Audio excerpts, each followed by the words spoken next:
আসসালামু আলাইকুম। আমরা এখানে তিস্তার চরে এসেছি। পাশ দিয়ে অবশ্য নদীটি বয়ে গেছে। এখানে দুধারে নদী রয়েছে, মাঝখানে একটি চর। এই চরে বসতবাড়ি রয়েছে। দেখেন এখানে বাদাম বাগান, বাদাম ক্ষেত রয়েছে, এখানে মরিচ ক্ষেত রয়েছে। আমার এক চাচা এখানে ঘাস উঠে গেছে। চাচা, আপনার বাড়ি এইটা না? হ্যাঁ, এটা বাড়ি? একটু জোরে কথা বলেন। বাড়ি, আপনার নাম? আমার নাম মোহাম্মদ রহমত আলী। ও, আপনার বাড়ি এদিকে? হ্যাঁ, বাড়ি এটি।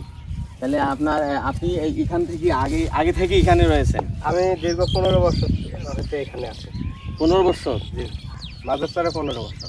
ও, মাঝের চরে। আপনার এই 15 আগে কোথায় বাসা ছিল?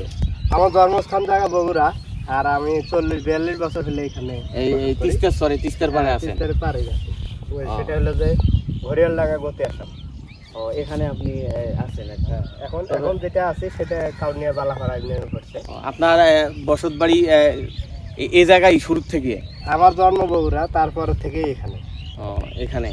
তো আপনার নদী বসত বাড়ি, আপনার নদী বিলীন হয় নাই? আপনার নদী বিলীন কয়েকবার হয়েছে।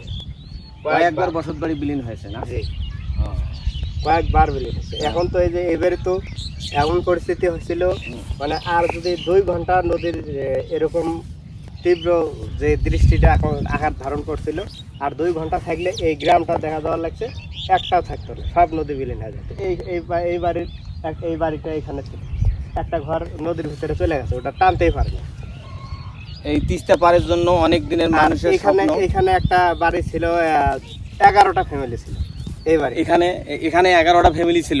ফ্যামিলি ছিল, ওটা একদম এই নদীতে বিলীন হয়েছে সব না? হঠাৎ করে পানি এসে একদম বাড়ি চুর মারা ভাঙে মাটির নিচে চলে গেছে। সুধী দর্শক, আসসালামু আলাইকুম। আমরা এই তিস্তা পাড়ের মানুষের অনেক দিনের আশা আকাঙ্ক্ষা। এই তিস্তা পাড়ের মানুষ অনেক অসহায়। তারা এখানে অনেক দিন থেকে বসবাস করতেছে। তিস্তা পাড়ের মাঝখানে একটি চর জেগে উঠেছে।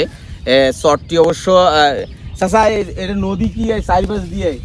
জি, এটা চারপাশের নদী, আর আমাদের এই চারপাশের নদীর মাঝে এই সামান্য একটু চরে সবার বাড়ি ঘর ভাঙে বিলীন হওয়ার পরে এখানে প্রায় 2000-এর মতো ফ্যামিলি বসত করে এখানে।